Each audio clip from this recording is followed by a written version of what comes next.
The following is a special presentation of Tony Curry Radio.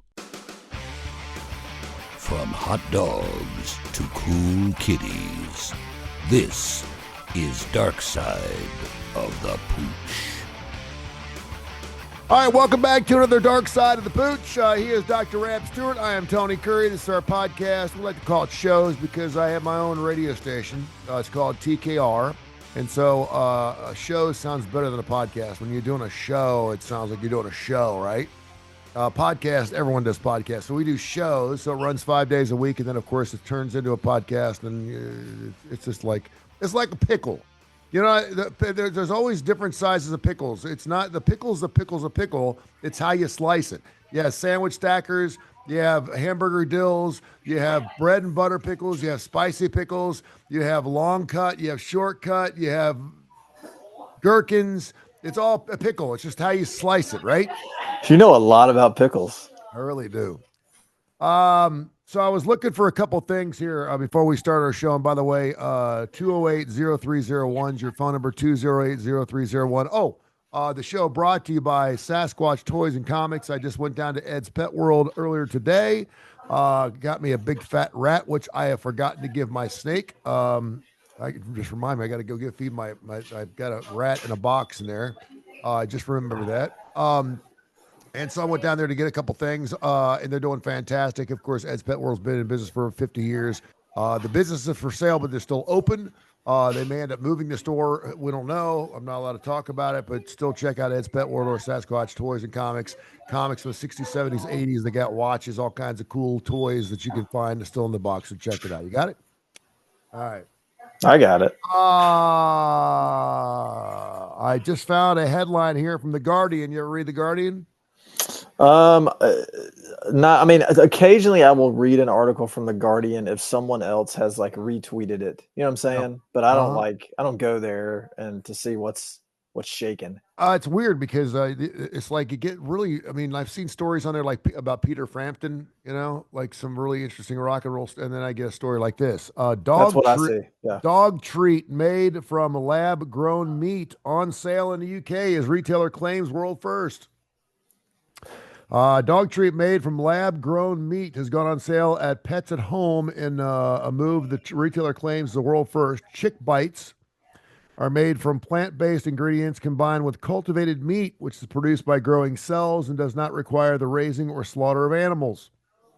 The manufacturer, Meatly, says the chicken was produced from a single sample of cells taken from one chicken egg, from which enough cultivated meat could be produced to feed pets forever.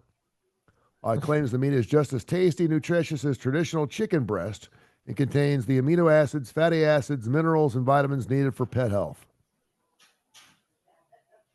In July, the UK became the first country in Europe to back cultivated meat for use in pet food after chicken produced by Meatly was approved by the Department for Environment, Food, and Rural Affairs, also known as DEFRA, and the Animal and Plant Health Agency. Pets at Home said it believed it was the first company in the world to sell cultivated meat for pet food. See, we just did a show last week, a couple days ago. We were talking about all these crazy pet foods out there. What's the dude I told it, what is it called? Uncle Tedley's? Uncle Fester's famous dog food. Uncle Fester's yeah, and it's like in a pouch and it looks like regular kibbles, but it's supposed to be better because it's got no byproduct in it. But it doesn't look good. It doesn't look like this fresh pet or any of this other stuff that dogs, you know. So we're being fooled into thinking that our animals deserve to eat food that is as good as what we eat, or at least it looks as good as what we eat. And it's supposed to be in their fridge. It's not dog food. It's food is their motto. So now Meatly, Meatly, has now cultivated some cell-borne meat. I guess it's kind of like, it sounds like once you start growing it, once you start growing it, then you're growing it, right? Like you just take a slice off and then you can start. It's like a plant. You can take a piece of the plant off and replant it.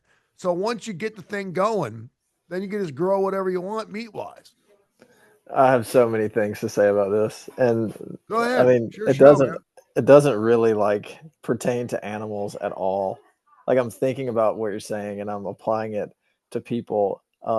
Like first of all, how can we grow meat and we cannot fix my receding hairline? You know, why? How can we grow meat, but yet, I mean, how many millions of people are below the poverty line in America, and we're growing meat to give to our pets? I mean, is it like, can we think about how much does this cost? Like, how much does it cost to do this in a lab? Does it really cost more to give like actual meat, like to produce animals that we eat? Or is this purely like something to appease um, PETA or Well, whoever? they're saying that it's going to be a big game changer for climate control because That's what I evidently was about to say. there's a Yeah. lot of methane gases that come from cows, and I know that Wendy's or McDonald's or one of these places starting to feed their cows some different type of food so they don't fart as much because they're saying that 20% of our methane and stuff is coming from waste from cows Yeah, because we because that's what we want to worry about. You know, yeah, exactly, yeah, when I get to heaven, yeah, and I'm talking to Jesus, and he's asking me to give an account of my life, hmm and I'm going to get to tell him, you know, Jesus, I'm sorry that I come from a people that were more concerned about cow farts yeah, than murdering human beings. I'm exactly. really Yeah. sorry. It does make you wonder, and it's interesting. Meatly's founding chief executive Owen Enzer said, "Just 2 years ago, this felt like a moonshot. Today, we take off. It's a giant leap forward toward a significant fear or a significant market for meat, which is healthy, sustainable, and kind to our planet and other animals." Um, I mean, if this is something that and this has been in the makes, I think even you and I actually talked about this maybe a year ago or something. If this is something we can start making, and they're saying it could be potentially in stores, within a couple of years, I don't know if people would eat it. It's supposed to look and taste. It's meat. It's meat. It's just It's like Meat Lee. yeah, it's meatly, but it's meat. I mean, we're just growing it. It's like if you place the two things beside, they're identical. They have the same vitamin intake. They have the same texture. They have the same. It's not vegetarian meat. It's real meat, but it's grown. Um, I don't know. I don't even know where the cell in vitro cell thing. People don't like us making things with taking cells. I don't even know if that has anything to do with it. So I may be way out. I'm talking about moonshot. I may be way off here. Um, but it doesn't sound right. And again, we were just talking about this pill that now we can give dogs so they can live 2 or 3 years longer. I just think we're really going on a slippery slope when we start screwing with life. When we start adding things. I'm not talking about doing exercise so we can live longer. That's normal. I'm talking about taking some type of medication or making something in a petri dish that is going to help something. It just sounds like Frankenstein's monster to me. Yeah, I just don't. I just go back to the fact that if this is truly something that at this point it's just going to grow and grow and grow, let's solve world hunger with it. hmm Um, Yeah, and there's pets are being sold lab grown meat, but is it safe? It looks absolutely delicious. You It won't really know does. it's you won't know it's safe until like 20 years from now. Yeah. Um, That's the problem with anything new. It sounds great and people can, you can do studies on it for a few years, but like what are the actual real ramifications? You start feeding animals this when they're puppies, and then, all of a sudden, maybe nothing bad happens, yeah. but it takes a long time to figure out. I mean, think about how long it took people to figure out, well, I mean, at least in the public's eye, think about how long people used nicotine, like, and there was, no one really thought anything about it. And then at some point someone figured out, oh man, this causes a lot of different types of cancer. Like, how Yeah. many people have died until we've since we figured this out? So anything new is like that, and maybe it won't cause any problems, who knows? Yeah, I remember vaping when that thing started 10 years ago. Everyone said it was supposed to be, well, it was supposed to be like cigarettes, the way we remember them back in the 20s and 30s. A cigarette actually was considered healthy. On the packets, it said it did. Cigarette smoking was when it first came out. You could look at some of the old packaging. It actually says before we had the FDA and oversights, but there was actually they said it was healthy to smoke. It would actually cleanse your lungs. The smoke Oh would yeah. cleanse your lungs and stuff. And now, obviously we look back and we're like, wow. But I mean, same society that buys snake oil, on the sides of roads. So it starts with cells from a fertilized chicken egg. Scientists choose the best ones, making sure they grow continuously into high quality, safe meat. The cells are then fed a nutrient rich broth of water, sugars, amino acids, vitamins, minerals, and salts, all brewed up in those huge bioreactors. 2 to 3 weeks later, they're harvested what will eventually resemble a chicken fillet. While the concept sounds futuristic, it's grounded in real science. It's existed for years. I can't wait to live in a house that has nothing in it but very like rudimentary furniture. Everything is the same color. I can only watch one channel on TV, and this is the food that pops out of a machine 3 times a day and is fed into my mouth by a machine. Well, they got this new stuff called Factor now. Have you seen this Factor? It's another Nutrisystem slash um, Harvest, whatever one of these things that they mail to you. These boxes, Blue Apron. One of these Yeah. box things we get. Don't even get me started. There's like 15,000 of these food services now because we're too damn lazy to go to the store. Can't So even go to the store. So we go online and we order all this stuff to make this wonderful meal, and it sends you the recipes, and you get this big box, and it costs like $8,000, and you get 4 meals out of it, and everything from they send you the egg, they send you the spices and all that stuff, and you're supposed to be sitting there, open the box, and making this wonderful meal from Blue Apron or whatever it is. And it makes you wonder, are we going to get to a point where, because I mean, if we could, one of our shows we do here is Heart of Alabama Food Bank. They serve, I think it was like 18 million meals last year they served. They cover 35 counties in the great state of Alabama. My good friend Michael Coleman is the CEO down there.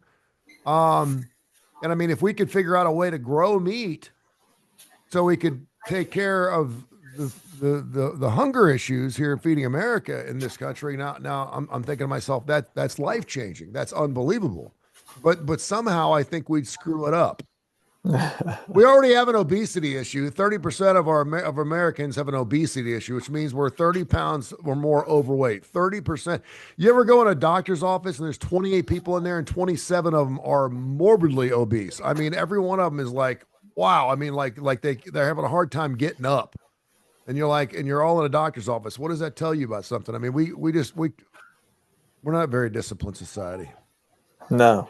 But if we grew this meat and started feeding it to homeless people, then how would we screw that up? We'd end up gluttony. I mean, would we end up having one of the 7 deadly sins? I mean, what would happen? Will we overeat? I mean, what would happen? No, there'd be something wrong with this stuff, and then people would eat it, and 2 and 3 years later, they're growing a second head or something, and then I saw something yesterday for these small houses. Have you seen these small houses? You mean like tiny houses? No, they're smaller than tiny houses. They're only like 200 square feet. They're the size of like one of those barns you'd see, in your backyard. Outside of Lowe's. Outside Lowe's, but maybe 5 feet by 5 feet. And they're building. What? Keep going. Sorry. They're building these things. It has an air conditioner in it. It has electricity in it, and they're building them for homeless people. Yeah. And you can get like 100 of them in an acre of land. So rather than have people building their own stuff, they're going to start building small homes, and they just need an area to put them. They need to find an area to put these things. Of course, a lot of the homeless people are like, "Well, I don't want to live here. I don't want to live in the Walmart parking lot. I want to live on this side of town." And it's like, okay, well, we're trying to help you. So believe it or not, homeless people have rights too, I guess, but they want to live where they want to live. Well, I like the way the stream sounds over here when I get up early in the morning and I feed the chickens and my squirrels, and I'm looking for something to eat. What I worry about with that though is,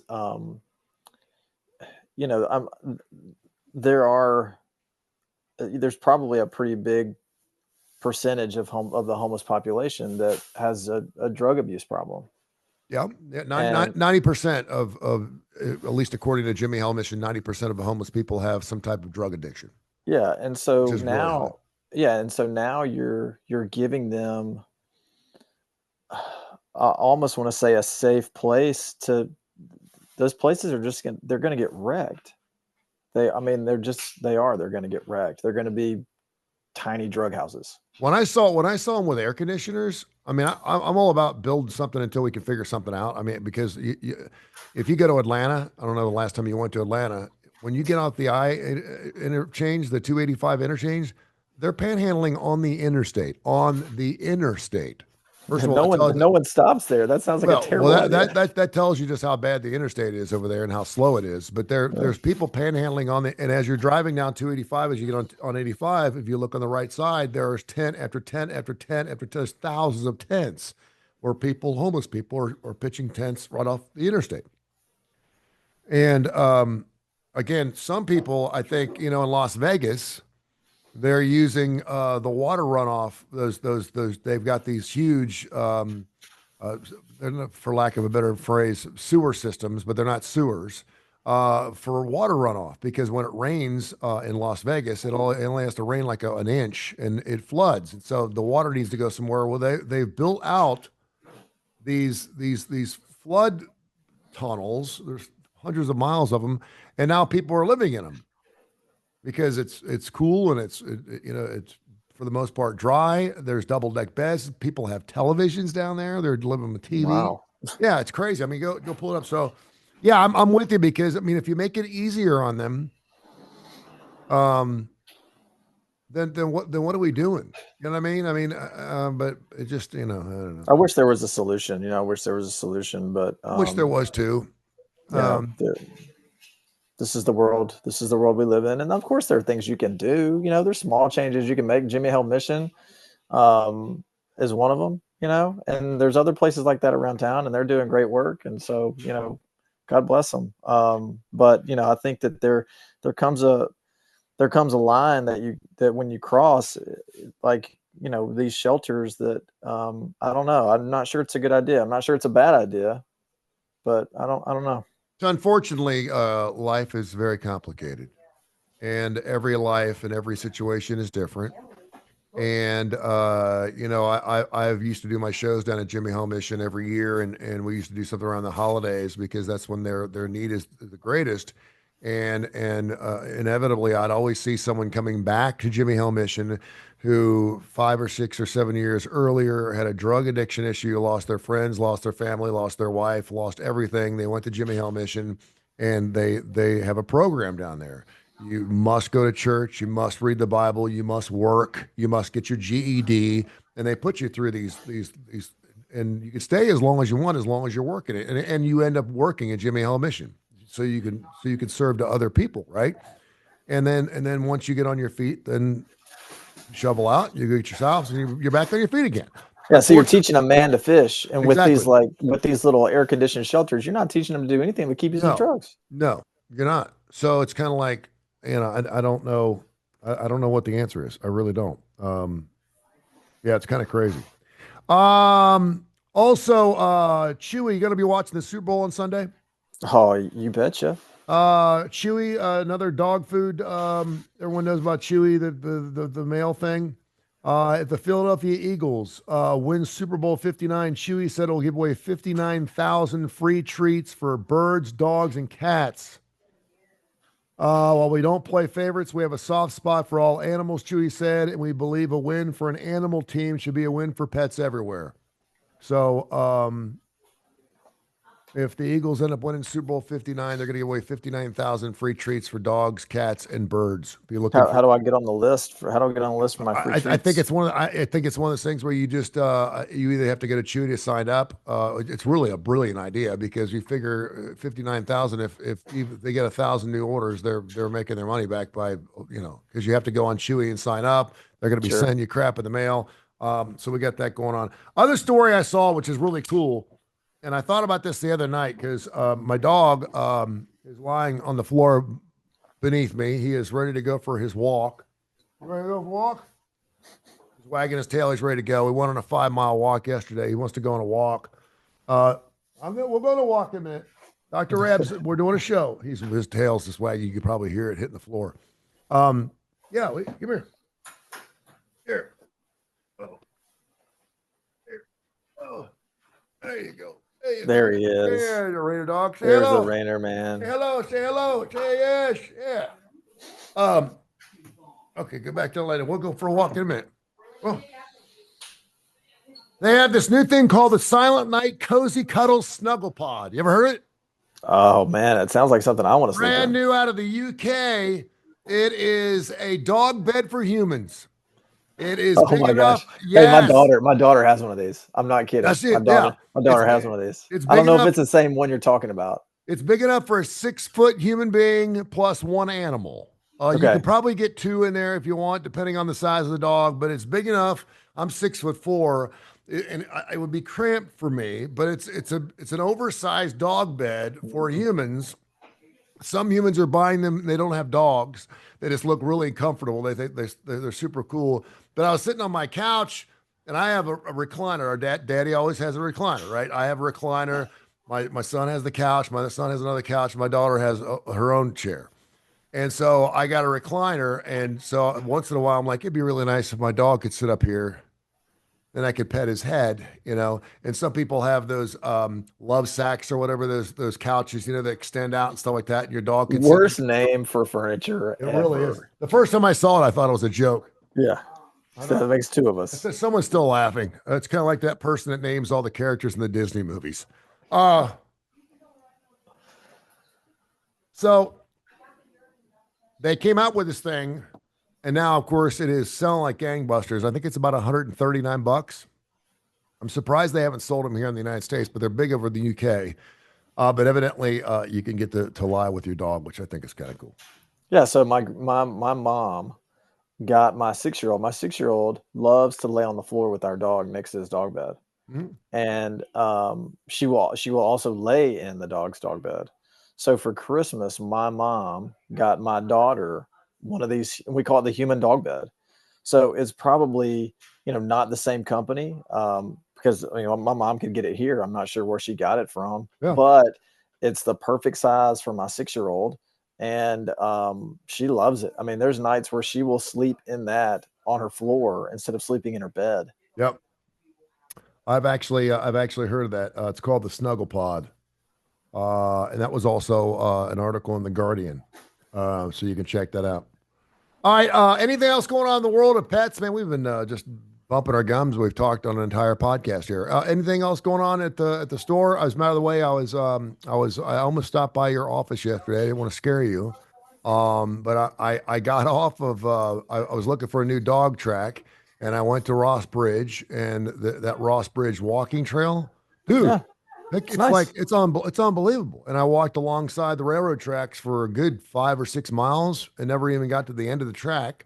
Then I turned around and came back the other way, and I walked over the railroad tracks. It went underneath me, and then I walked all the way down to Ross Bridge, and I saw your lovely hospital down there. And I was going to stop in. I was a sweating mess. It's really nice. Yeah, they got a lot of trails out here. But we man, we're just rocking and rolling. I did a spay today. We did a dental procedure. Had a pretty busy day with appointments. So I mean, nothing like Guardian worthy, but it's just regular stuff that helps people and helps us. So that's what we're here for. You're good, man. You're great. Tell people how they can get in touch with you. You can call us at 208-0301. You can email us, rossbridgeanimalhospital@gmail.com. You can find us on our website, rossbridgevet.com. Find us on Facebook too. Darkside of Pooch, always brought to you by Sasquatch Toys and Comics. They do comics from the 60s, 70s, and 80s. They got all kinds of stuff that's still unopened in boxes. They buy, sell, and trade. So if you find some stuff in the attic, they've got watches, the Battlestar Galactica, Star Wars, Legos, you name it, all kinds of killer toys. I had a friend of mine who was looking for one of those Evel Knievel things, the Evel Knievel jumpers, the things that you use to spin, you let go, and it goes flying across the floor. He got one of those. So they got all kinds of great vintage toys. Check it out. Of course, Ed's Pet World's been in business for 50 years for all exotic pets needs. I've got my chinchillas down there. Check out Ed's Pet World. Thank you, my friend. We'll talk next week. Okay, bud. See you then.